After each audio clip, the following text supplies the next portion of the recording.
Greetings and welcome to Nathan's session.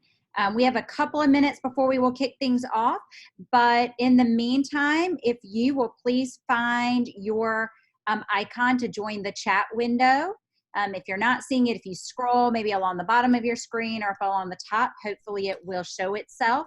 We would love to hear who you are, where you are located, and how you currently support teaching and learning. So we will kick things off in approximately 3 minutes, but in the meantime, we love to hear who is out there joining us. So participate in the chat window.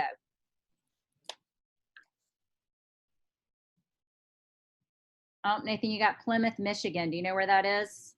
Oh, I did my student teaching in Plymouth, Michigan. Oh, you've got Beth Gonzalez from Plymouth, Michigan.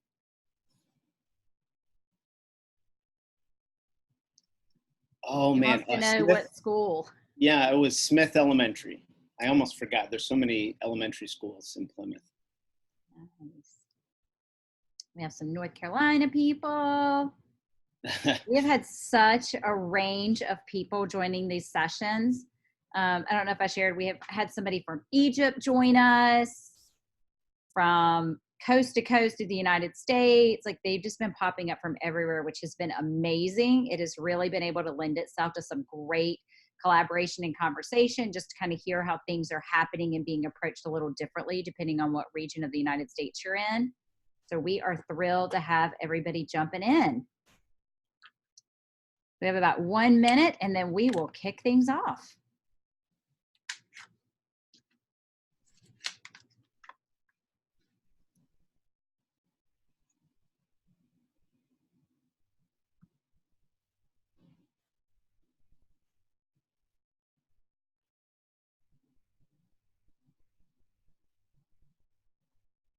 If you are just joining us, if you would please take a minute to jump into the chat window. This gives you a chance to find it, but to also share a little bit about who you are, where you're located, and how you currently support teaching and learning.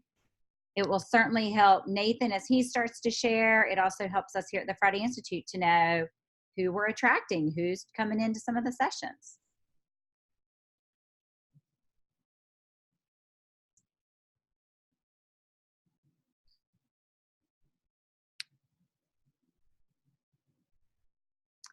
All right, it is 2 o'clock on the dot. We are really prompt about these because we absolutely respect your time and the time that you have carved out to be able to join us.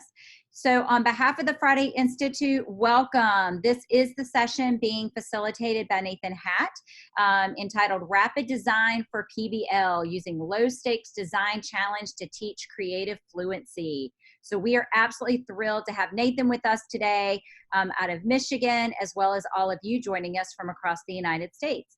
My name is Shayla Rexroad. I am broadcasting live from the Friday Institute. We are located on the NC State campus in Raleigh, North Carolina, if you're not familiar with us. One of the things that's really unique about the Friday Institute is that we kind of dabble in a lot of different areas of education, specifically K-12. It is a location, a space where we like to say practice, policy, and research come together. The team that I am on that is actually hosting the virtual conference, we are the Professional Learning and Leading Collaborative. We focus specifically on researching and designing professional learning for educators, not only across North Carolina, but on a national basis. But we are always out there looking for what is innovative? What is innovation? What are innovative practices? How are educators thinking a little differently about creating spaces for their students that meet the whole needs of the student, but also provide them with spaces to be creative, to really demonstrate their understanding of things that they've learned in a different space, but also how are they building in connections to the bigger world, the spaces outside of their classroom. And that is why we were really excited to reach out to Nathan and have him come and present, because this is right up his alley. This is a lot of the work that he's doing. He is in a pre-K through 8th grade school. His official title is Lead Teacher and Project-Based Learning Coordinator, which he will share a little bit more about and unpack with you. Really quickly, before I hand it over to Nathan, as I mentioned, we do have the chat window open. We encourage you to utilize this throughout the session to post questions, comments, resources that maybe you're using. We are going to be downloading the chat and posting it, making it available following the session. So if there are specific things that you're like, oh, I wanted to grab that link or I wanted to grab that resource, you will have it. We are also recording each of the sessions and we will make them available back on the main agenda session page. So if you have a friend that you're like, oh, they would have loved this, or if you want to have the opportunity to go back and review it, you will have the option to do that in probably the next day or two. We will start working to get those posted. The last thing I will share is at the end, I will come back on and encourage you to complete a 2-question survey specifically for Nathan on this session. At the conclusion of the conference this evening, following our keynote by Darren Hudgens, which starts at 5 o'clock Eastern, we will email all attendees with a link for a conference evaluation, which will also provide information on how you can download and access a certificate for possible renewal credits. So again, that one will come at the conclusion of today. At the conclusion of Nathan's session, we will ask for feedback specifically for Nathan. With that, I am not going to take up any more of Nathan's time. I'm going to stop sharing, and Nathan, I'm going to let you take over. Okay. And get yourself going. Sounds good. And I will let you know when your screens are up and we are running. Okay. All right, you are up. We see you. Thank you, and thanks for the great introduction, Shayla. I just want to point a couple of things out before we dive in.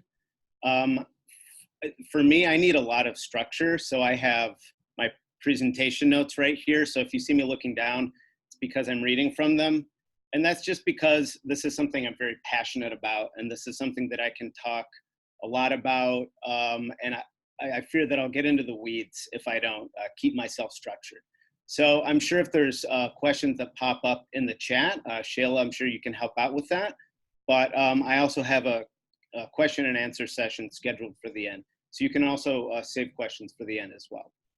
So as Shayla said, my name is Nathan Hatt. I'm the lead teacher and project-based learning coordinator for A2STEAM, which is a public pre-K magnet school in the Ann Arbor Public Schools here in Ann Arbor, Michigan. For the past nearly 6 years, A2STEAM has been a laboratory setting for integrating project-based learning and STEAM principles, including rapid design challenges, which is the focus of this presentation.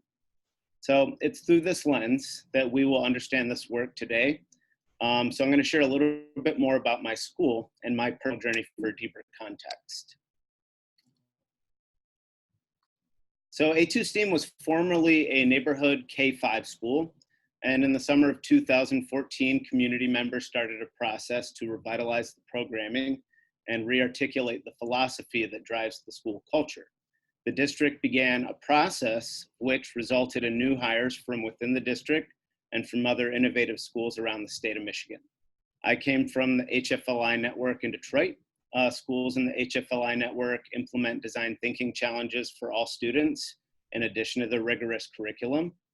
And so through my time there, they provided some really valuable trainings from the Stanford Institute of Design with design thinking for educators workshops.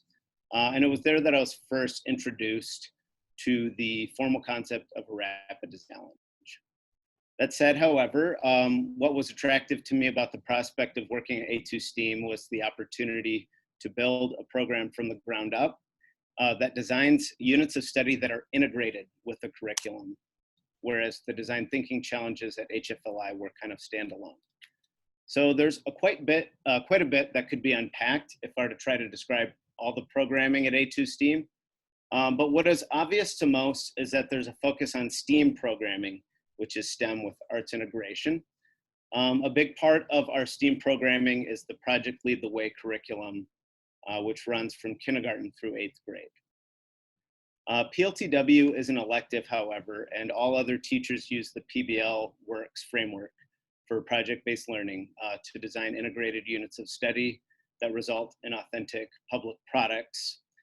And these public products are a consequence of all the knowledge and skills that they've built throughout the project. Now, design thinking has been an extremely helpful procedural language used all over the school and functionally as a collaboration tool when teachers are working together to plan units. In fact, our process for planning projects is a combination of all three of these approaches. For each project, we take care to ensure that students have the opportunity to build STEAM skill fluencies. We use important elements from the PBLWorks project planner to outline our project. And finally, we use design thinking protocols to facilitate dialogue, brainstorming, and negotiating throughout the process. During this time is when we identify where we distribute design challenges, including rapid design challenges. And so what you see here is actually also behind me in my office here, because this is an outlining tool that we use all the time. So the question is, where does a rapid design challenge fit? We're going to walk through the process of planning the unit together to see how it works, and then we'll get a better understanding of where rapid design challenges fit into a PBL unit. So again, this is referencing the PBLWorks framework for project-based learning. We start with standards.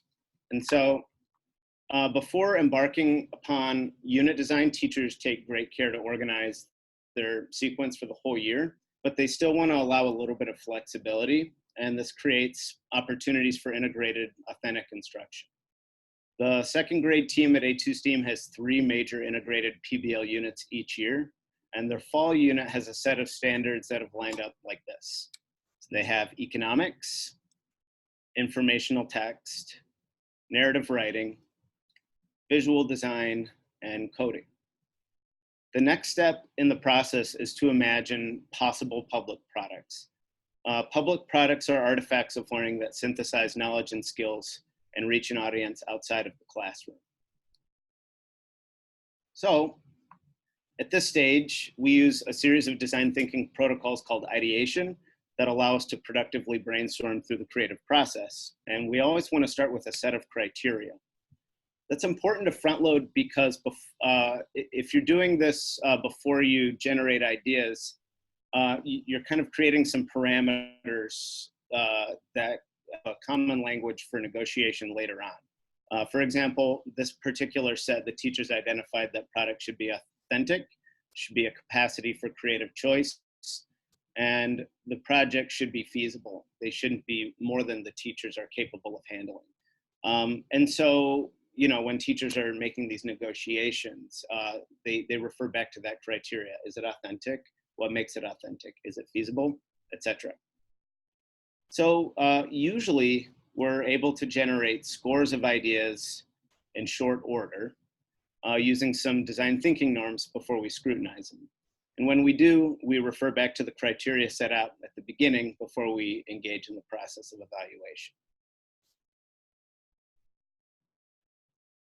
What you see there is like a procedure of evaluating that's, it's like a type of coding.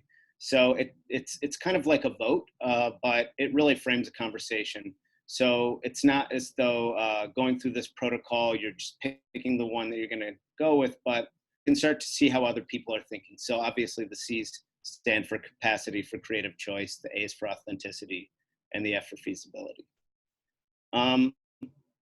Through that process, they usually come up with just one choice that we then workshop.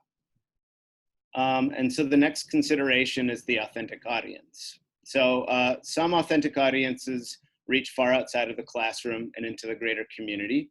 And this is wonderful when it happens, but it's not the only metric for authenticity.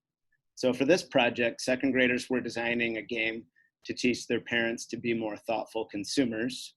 And this project was authentic because game design was of great personal interest, and they acquired a lot of relevant skills and knowledge to be savvy consumers and excellent game designers. So for this project, the audience was identified as families. And this in turn presented an excellent opportunity for presentation, as students would teach their families how to play their game while teaching valuable consumer practices. So at this point, we're really poised for backwards design because we know at the end of the project it's going to look like. And so the next step is generating a driving question. The driving question frames the inquiry for the project. It should be open-ended, and the public products can be thought of as a series of suitable answers to that question. So for this project, the driving question is, how can we design a board game to teach our families how the goods we need get to us. For our purposes at A2 STEAM, we usually include in the driving question some clues about the public product. There's voice and choice and creative divergence within those parameters, but some guidelines need to be in place in order to effectively manage the expectations of group projects. So if we leave it out of the driving question, but that's our intention, is to have that game design as the public product, you're kind of risking some disappointment if students have different product concept that would be difficult to facilitate or would require a lot of teacher resources in order to get that group to where they need to go. That said, though, exceptions are made at times for divergent ideas as long as they can be defended. So if the driving question is the logical lead for the inquiry, the entry event is the hook. And like all good hooks, an entry event is meant to provoke a big feeling. So the driving question is the logic. That entry event happens before the logic so that students have that big feeling that compels them to want to answer a question. And so for this entry event, students were given pencils without pencil lead, and they were righteously outraged. And so the teachers coordinated a Twitter exchange with a local office supply distributor who apologized and told the students that the pencil lead was a scarce natural resource.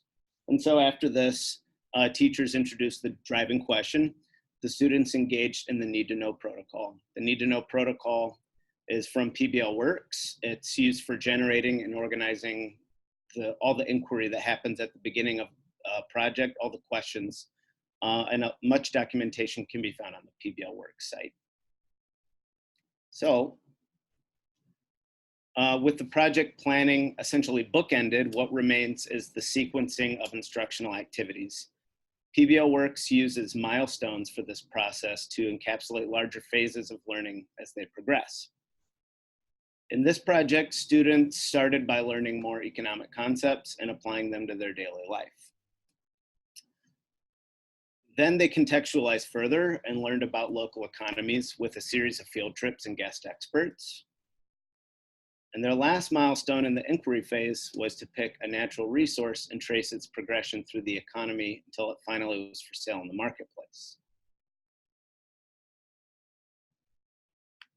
So some of the work that students did during the inquiry phase was individual, some was in groups, and some in partnerships. However, the collaborative opportunities during these times were highly structured and mostly focused on knowledge and skill acquisition. Collaboration is a completely different entity when it's part of this creative synthesis that comes towards the end of a project. And so before we go any further in this project plan, I want to pose a question to the audience. What can get in the way of good collaboration? All right, so what we're going to do right now is we're going to give you the opportunity to go into some small groups to share and talk a little bit more about this particular question. So in just a second, you're going to see a prompt appear on your screen inviting you to join a session. After a couple minutes, you will see a prompt asking you to rejoin. Please accept that prompt so it will bring you back into the session.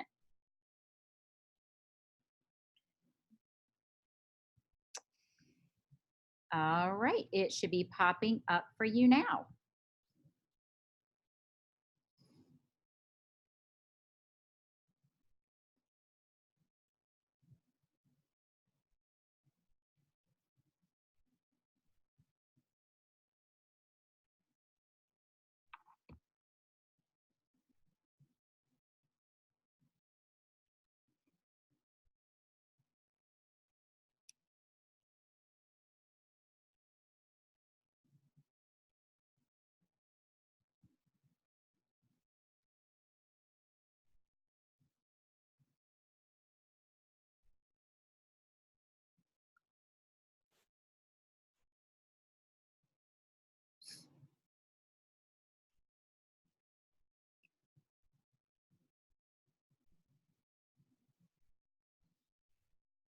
For those of you who have chosen not to join and you're still with us, if you are willing to post your answer in the chat window, I know some of you may be in a space that isn't conducive to be able to talk.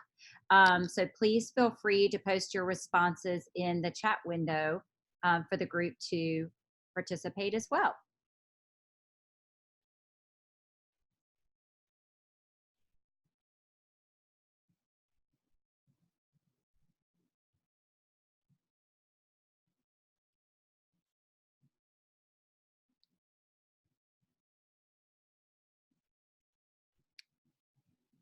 Also, I encourage you to, obviously this is an educational conference, so I'm sure a lot of you are talking about collaboration in the classroom, but by all means, share about your own personal experience with collaboration. Absolutely.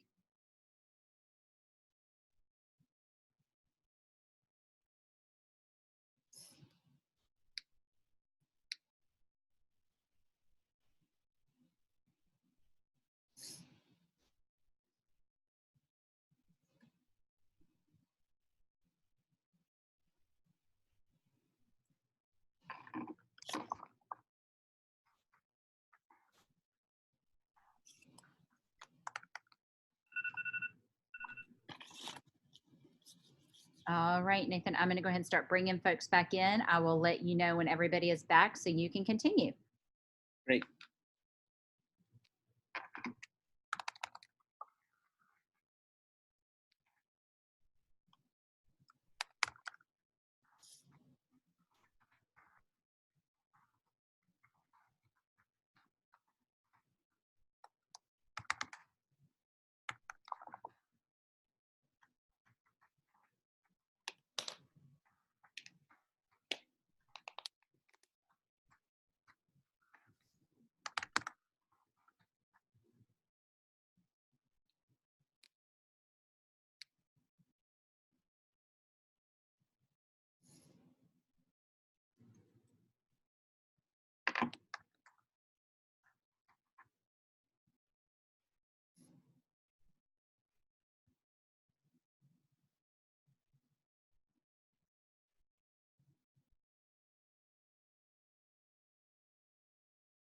All right, Nathan, it looks like everybody is back with us. You may jump back in.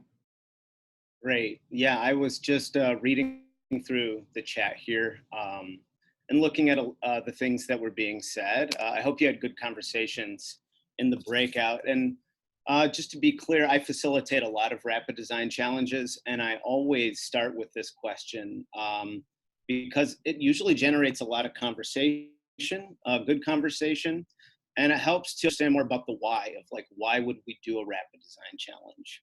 So among the things that you mentioned, there's 6 things that we're gonna talk about today. I'm sure there's more than 6 things that we could mention. But the first thing that is a big one that can get in the way of good collaboration is quote unquote bad chemistry. So sometimes it takes great effort for a team to collaborate because of interpersonal issues that are hard to identify. Sometimes teams just don't, quote, click, which can add stress. Another issue is pre-existing power dynamics. Now, personally, this is something I deal with a lot because I like to participate in the collaboration with teachers through a project, but there's a power differential because of my role. So that's something that I'm acutely aware of. And so I try to be careful about that. But sometimes in groups, there are serious issues of power, even with students. These can be formal, like what I just mentioned, or informal. Maybe there's some bullying that's happening, or maybe you know, the child's older or physically larger. There's a lot of ways there can be a power dynamic. But this force can drive the momentum of the collaboration and prevent ideas from being considered. Preference to be autonomous, to work alone. Some participants would simply prefer to work on their own, and this mindset can make it difficult for them to negotiate within a group. Then there's a desire to act without negotiating. So some participants just want to push forward through projects without deferring to the group. They'd prefer to do rather than to talk about how to do, and this can create tensions. It's also likely to shut out other participants. For some, trust is a major issue. So whether it's trust in other participants or the process in general, a lack of trust will prevent them from participating fully. And groups lose when trust isn't built among the participants. And then finally, I think this one was a big one that was mentioned. There's no one has taught the students the way to collaborate. So there's no rules for conduct. If nothing else, unstructured and unmediated open-ended collaborations suffer when there aren't norm reference protocols for collaboration. So like all fluencies, and that's what we call collaboration here at our school, like all fluencies, collaboration must be taught its own terms. These terms can facilitate the difficult process and can be mediated effectively when there's a common understanding at the beginning of the process. So a good example would be the criteria that teachers use before they ideate a public product. That way, after all their ideas are on the table, they have some rules for conduct. They know which criteria should be used to facilitate that conversation. So I'm sure there's many more, but those are some big ones that we're gonna kind of focus on today. So we went through a lot. I showed you how this planning process works here at A2 STEAM using the framework from PBLWorks. So the question once again is, where would a rapid design challenge fit into this progression? I wonder if there's any guesses. If you have a guess, please put it in the chat.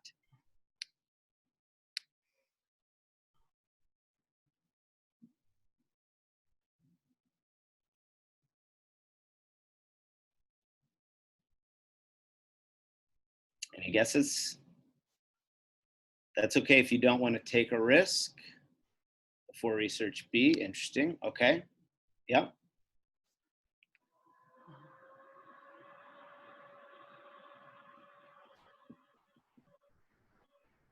Okay, so it's possible that a rapid design challenge really might be able to fit anywhere and do well. However, we always want to make sure, oh, I see another guess up here.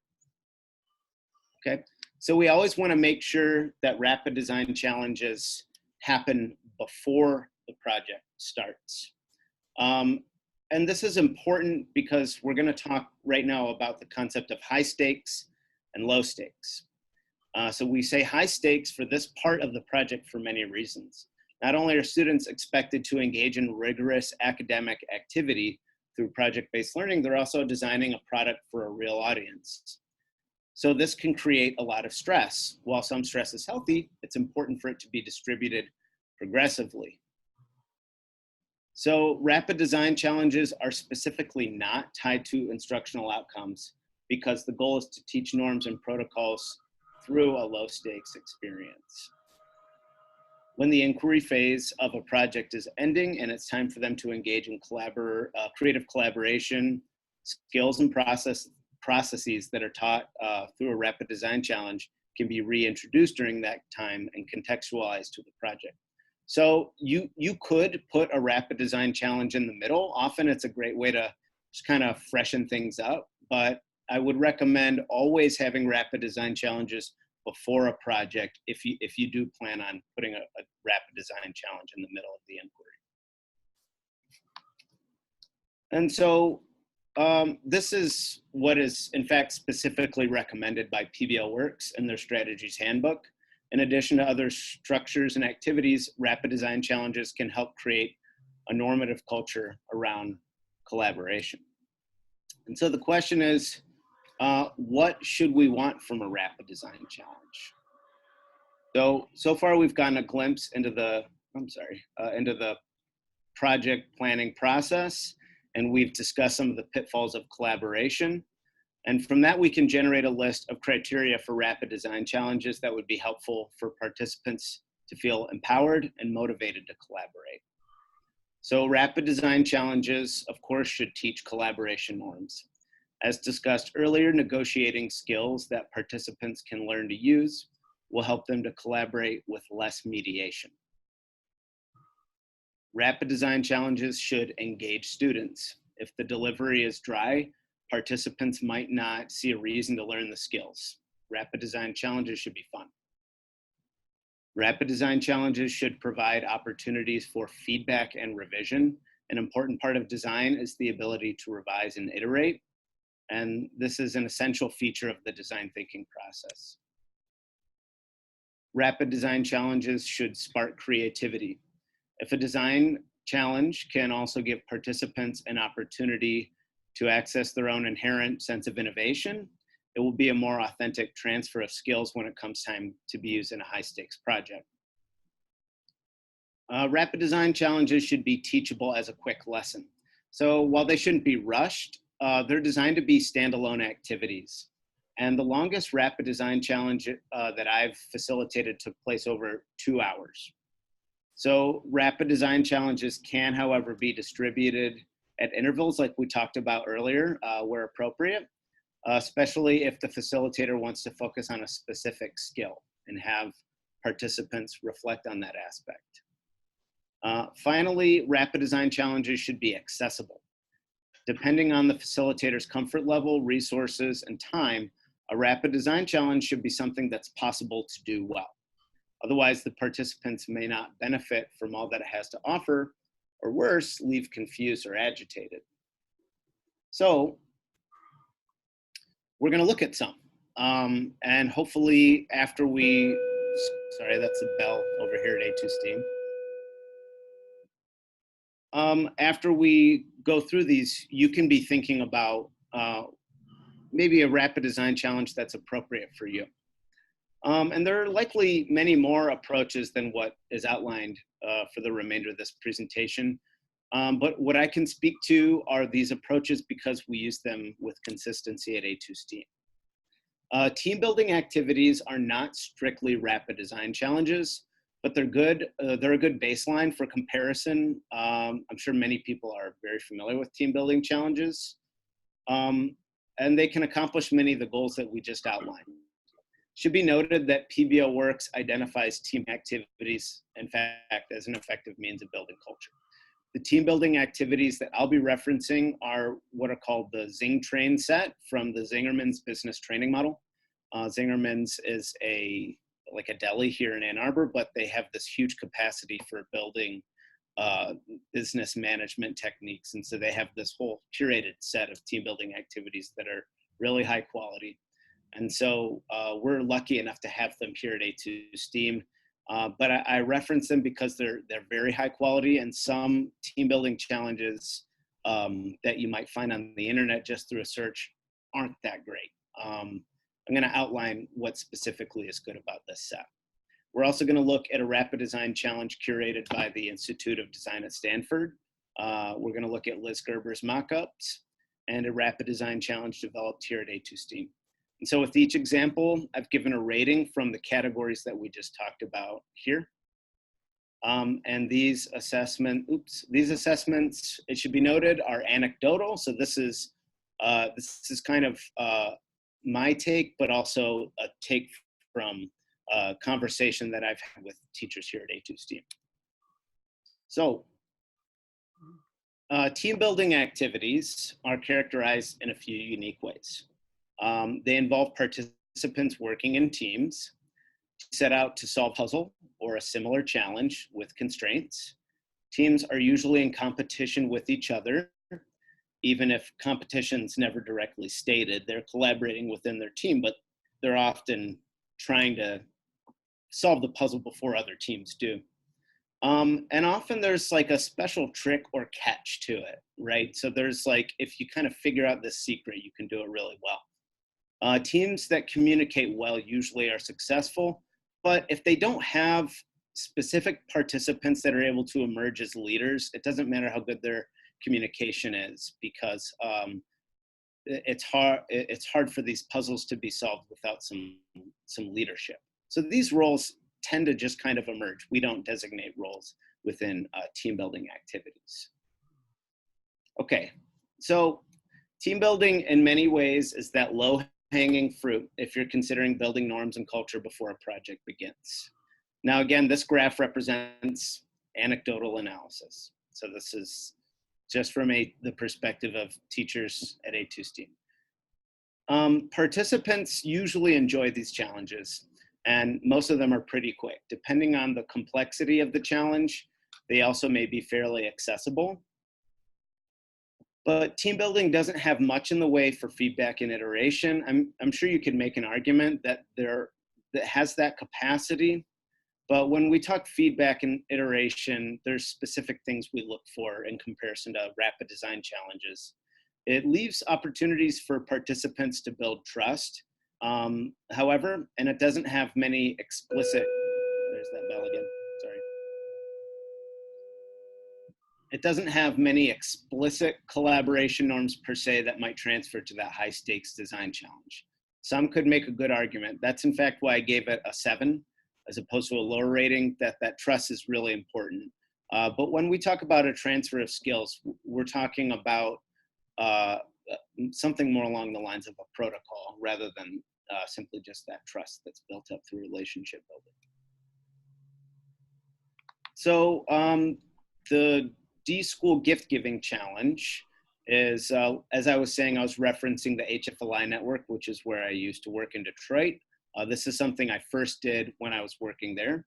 And it's an excellent introduction to rapid design challenges if you're ready to teach a more structured approach to collaborative norms. And as a side note, what I find is best about this challenge is it's really best for adults, to be honest with you. There's other versions of this that could be scaled down, but if you're interested in teaching your staff design thinking, they've kind of curated this whole set of resources and videos that literally walks you step by step through it, and they even have a facilitation guide. So if you're in the position where you could be delivering some professional development on the design thinking process, all you need is about an hour. It's better if you have a bit more than an hour, but you can totally run this rapid design challenge for a staff. So the protocols are simple and well scaffolded. And as I said earlier, the materials are free online, and all you need are a few maker materials, and you can kick off this challenge in short order. The process takes partners through a user-centered design session while addressing each aspect of design thinking. So briefly, first, partners interview each other while taking notes about their gift-giving expectations. Next, they dig deeper, asking probing questions. Participants take their learning and structure it as a problem statement. Then they make 5 sketches of radical solutions to the problem. They pitch their ideas back to their partner, they get feedback, and they make a larger sketch that incorporates that feedback. And then they build a mock-up or a representation of the solution and receive a final set of structured feedback. It's a lot to do, but that's why we call it a rapid design challenge. So the D.school gift giving challenge has a very different distribution of qualities than team building. This challenge has many, many embedded opportunities for feedback and iteration using a norm reference model. There are also specific norms taught for collaboration using turn-based protocols and roles.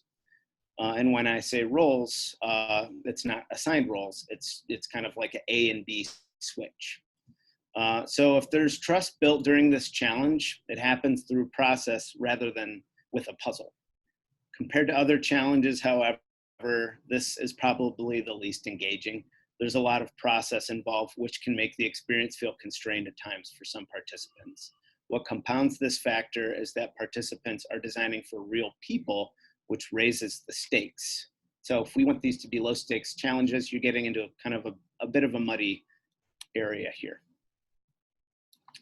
Mock-ups is a card game developed by Dr. Liz Gerber, and Dr. Gerber is a faculty member at, I believe it's pronounced Segal, I'm not sure, Design Institute at Northwestern University, and the founder of Design for America, a design idea incubator. This rapid design challenge is very different from the D.school gift giving challenge. Structurally, it spends little time investigating and framing the problem. Instead, most of the vital energy is focused on designing and building. So this game gives some recommendations for different organizational structures, as you might be able to see there on the cards on the right. What the game does well is compel its participants to think abstractly about what's called user-centered design, which is another way of saying design thinking, and the combinations are endless. So the way it goes is that participants pick one white card, one gray card, and one black card. On the white card is a type of, quote, user, which is design thinking language for who is using the product that you're designing. On the gray card is the need that that user has. And so the trick is to design a solution that meets that need. And then on the black card is an additional constraint that must be incorporated into the design. What's most evident from mockups is that it's a lot of fun. So if you're interested in trying out some new maker materials in a rapid design challenge, this is a good way to go. I wouldn't recommend doing this challenge though if you do not have robust maker materials. And that can be simple things. You don't need saws and hammers and micro bits or anything like that, but a good variety of maker materials like pipe cleaners, construction paper, and things to put it together with glue and tape is really valuable for this. So what is most evident from, as I said that, sorry. So if you're interested in trying out, if your interest is actually focused on developing clear protocols, it might be worthwhile to see if any design thinking protocols could be used to supplement mockups, but those instructions wouldn't come with the box. And I wouldn't recommend trying to do that unless you're familiar with those design thinking protocols. Mockups has a distribution of qualities that's more similar to team building than the D.school gift giving challenge. This challenge is on the whole more engaging, it's quick, and it's open to emergent creativity more so than team building. However, it could benefit from more structures that transfer to a high stakes challenge. So finally, the Department of Cardboard Hats. So this is something that we developed here at A2 STEAM. It was designed and created a couple years ago in collaboration with our lead art teacher, Rachel Jensen, our lead Project Lead the Way teacher, and Project Lead the Way is our, as I said earlier, technology and engineering programming. Our lead PLTW teacher, Bill Van Loo, and several parents and students in the community also helped out. So this rapid design challenge borrows from the D.school protocols and a little of the random spontaneity and joy from mockups. Throughout the process are opportunities for group work and partner work, and the ultimate test is to build a cardboard hat that satisfies certain criteria. So I see a chat here. I'm just gonna, oh, okay. Okay. A little bit more about the Department of Cardboard Hats. So we built this hybridized approach with intentionality, but it took lots of experimenting and exposure to other models to get it quite right. And since then, it has been a staple in our community for PBL units, for professional development, locally hosted conferences, and parent events. In fact, I just did a session earlier today with a group of parents. And the key to its success has been identifying our needs, iterating, reflecting, iterating again, and then continuing to tweak it as needed. So as you can see, we involve ourselves in the process of design thinking when we're developing our own rapid design protocols. There are some great things about the Department of Cardboard Hats. However, it currently lacks scalability, and the process has yet to be thoroughly documented and published. So while I'm not in a position right now to share it with you, I have included a link to my website. And so if you're interested in learning more about it, you can send me an email through the contact form on my website. So what makes the Department of Cardboard Hats such an excellent, oh, you know, I'm sorry, I just went through all that, but I forgot to change the slide. So due to the complexity of this challenge, it requires a bit of training to facilitate well and requires some special supplies such as the cardboard wheel that you see here. That's something that we made, and it has kind of like a randomized effect of picking different types of hats. And it would also receive a higher feedback and iteration rating if there was a more authentic audience. So as stated earlier, however, there's this opportunity cost of an authentic audience because the stakes become a bit higher and that can add stress. So if we're adding too much stress, it's not likely that the students will internalize those collaboration norms.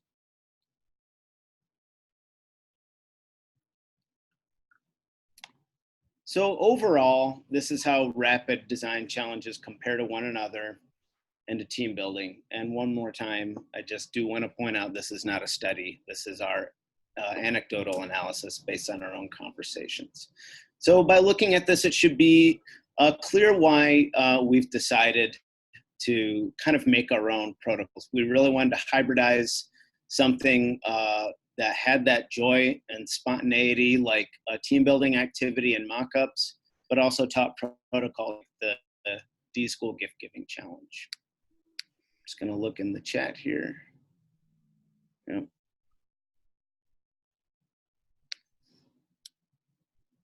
So I hope you remember our second graders. Now, before their first big project, they enjoyed building a hat for mountain climbers that you can eat. And so norms and skills that they learned in the Department of Cardboard Hats did indeed transfer when it was time for them to collaborate through their design.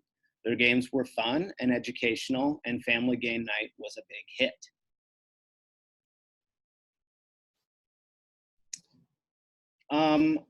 I hope you enjoyed hearing about how we use rapid design challenges. I'm setting aside the rest of the time right now. If you have any questions, I hopefully have some answers for you. So Shayla, I'm not sure if we just answer questions from the chat or if we have the ability to have people screencast, but I'm open to either.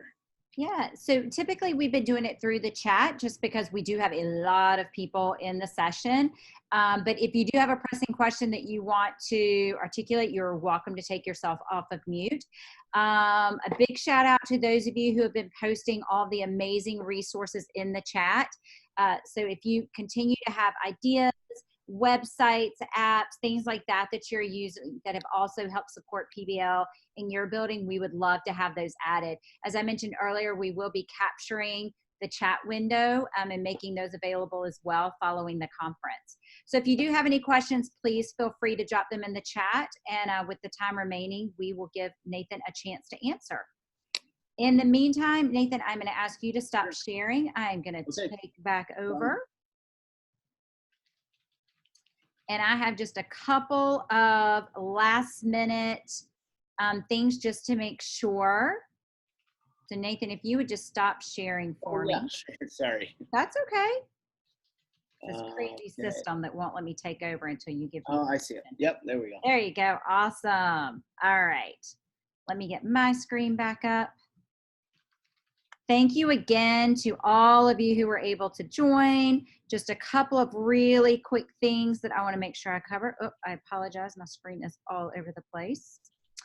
If you will make your way back to the main agenda, that is where you will see a link next to Nathan's session to complete a 2-question survey for him. We will be providing that feedback directly back to each presenter. So I know Nathan would really appreciate it. Presenters are always looking for ways to grow as well. Presenting in a virtual setting, if you've never done it, can be a little tricky. So a lot of times they are looking for that feedback of what went really well and what are maybe some areas that they can continue to grow in the future. Also, if you are interested in learning more about some of the things that we have going on at the Friday Institute, upcoming events, conferences where we'll be presenting, the very bottom down here, you will see a go link to our PLLC newsletter. It's absolutely free. We send it out quarterly. Sometimes we'll do special editions if we have a lot of things coming up.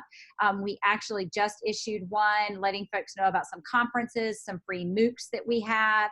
So again, if you get registered, you will get on that distribution list, and we would love to be able to share and stay connected with you. Again, please continue to populate into the chat window. We will leave the session open for just a couple more minutes if people have last minute questions or comments. Otherwise, we really appreciate you joining us. We will have another set of sessions starting at the top of the hour. And then we also have our closing keynote that will kick off at 5 o'clock Eastern. Thank you so much. And Nathan, thank you so much for sharing.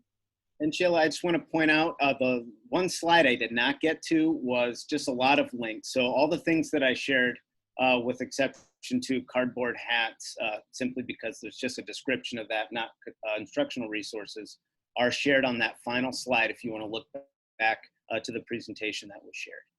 Perfect. And that's a great reminder. Thank you, Nathan.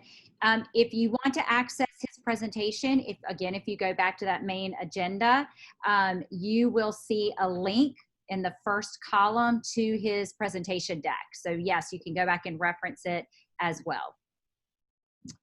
All right. Thank you, everyone. Nathan, have a great rest of the afternoon. And thank you so much for sharing. It was great. Thanks for joining.